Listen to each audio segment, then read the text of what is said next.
now it's time to finally get to my legs. I'm actually probably going to wait about another 30 minutes to an hour. So this will be into the shade here. I thought it'd be in the shade by now when I finished the boat and stuff. But it still hasn't gotten into there, and it's like 103, 105, I don't know. It's 100 and something yesterday. Our car said 113 when we came out of church, I guess from sitting in the parking lot and everything on that hot concrete and stuff. So anyway, that's what I'm going to do. I've got the drawing here. I'll put a link to the little SketchUp down below, or I'll just hit a pause in there for you so you can look at that. I'll throw an image in there and you can check it out. But the first one's going to be the uprights at 20 inches with a 45 on the bottom. So, and then I'll just start cutting the rest of them out. Some have 45, some have 2. I did that because I don't want to, since it's furniture, I don't want to have the little black caps on the ends and stuff. Otherwise, you could just cut everything to length and cap them. All right, so I changed my mind. Well, you didn't even know about that. I'm gonna go ahead and cut everything just about a ½ inch longer, except for these that are 90 degrees. Actually, I think I only have one that's a 90-degree cut. So I'm gonna cut this off at 8 inches, which is the one I need. And then everything else I'm gonna cut a ½ inch longer. And then each piece I'll stack on top of each other and cut their angles at the same time. That way everything is nice and square. Same exact lengths and everything. It's just a trick I saw in somebody's picture frame videos one time, that he cuts all of the stuff together, and then the top and bottom he cuts the angles at the same time, and the 2 sides he cuts the angles at the same times. And that way, if it is off just by even a 1/16, you still have, you know, perfect square or rectangle because everything's the same size.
Away.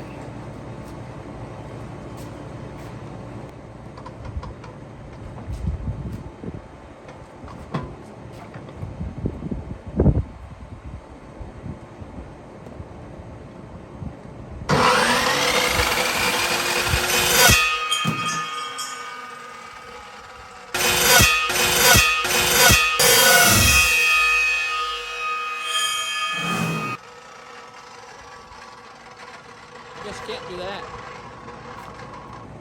Check it out. It's not the same as wood. Thought I had it pretty tight, but hopefully it didn't ruin my blade. I don't think it did. I think it just shot it as every tooth like a little thingamajig. It didn't go through my boat, but it hit my little aluminum boat over there. Anyway, alrighty. Back to the drawing board. I guess I'll just cut each individual piece.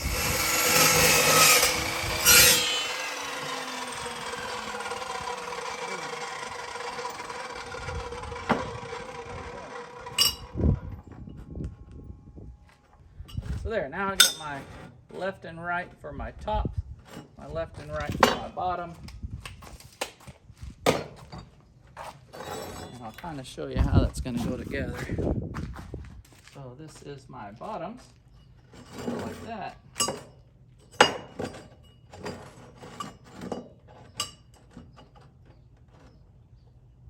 Pretty good.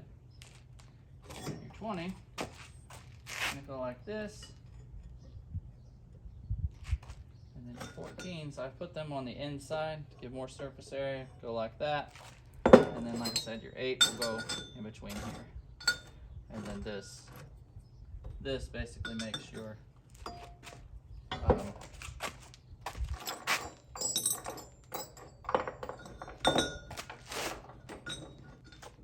that makes your top frame. This makes your bottom frame. This will sit up here on that, and then that frame will weld to the inside of that.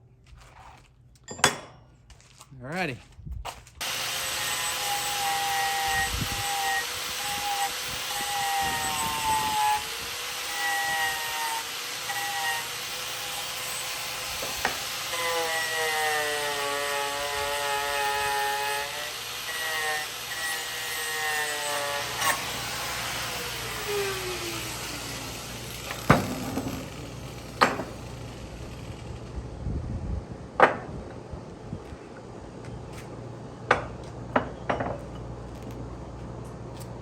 Alrighty, time to weld.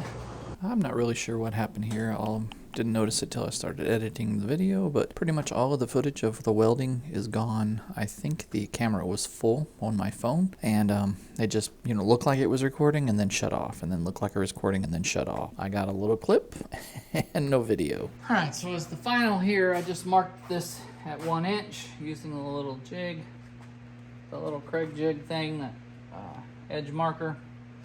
So 1 inch, and then I'm just going to eyeball it up here at the front so that it's not sticking out on the edges. And that looks pretty good to me. Doesn't need to be all squared up and everything. It's just kind of, since it's live edge, it's not going to appear squared anyway. The other option I almost did, and I'm kind of wishing I had now, was made these about 18 inches, the same as here. And then put them together at 45s, but I didn't want to figure out the angle back here in the corner and stuff, and then that way they would have met somewhere about right here, and then I think it would have given more support, and it would have looked better because you wouldn't see this from the sides. But some of the ones online that I kind of mirrored this from on Amazon and stuff, you can see the frame no matter what direction you're at, because it's just a piece of wood on top of this, like a square rectangle piece the same size as the frame. So it's all personal preference, but that's just one option, that if you were making this, you could figure out these angles, or or just tack them at the sides. It's not really that much weight going to go on this little bitty table anyway. So if you wanted to come in here in a V and come all the way out to the edge, then you can make a longer table. Just don't go too far past this, because then you might risk the tipping if you get your coffee cup or something out at the edge.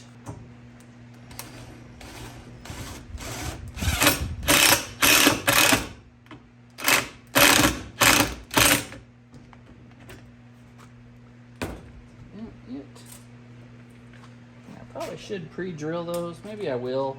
I don't want to split it. That'd be really heartbreaking. Okay. Pre-drilled with a small bit, just much better, safer. Sure would put a bad end to the project if you split your wood at the end after it's all painted, stained, and ready to go on the frame. So I'm just gonna pre-drill it just to be sure.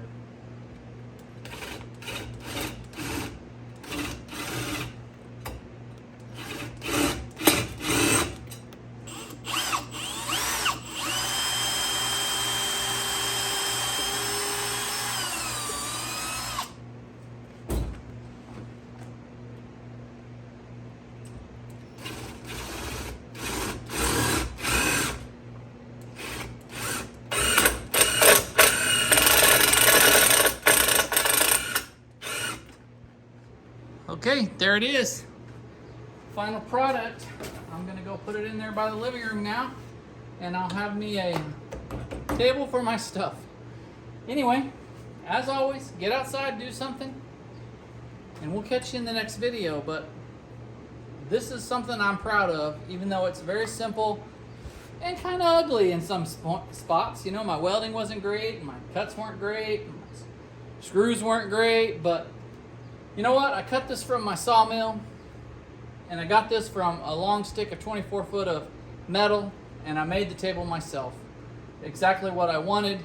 And there's just something about that that's better than buying it at the store. So like I always say, get outside, do something, do it yourself, and you'll be proud of it. Thanks for watching, and we'll catch you in the next video.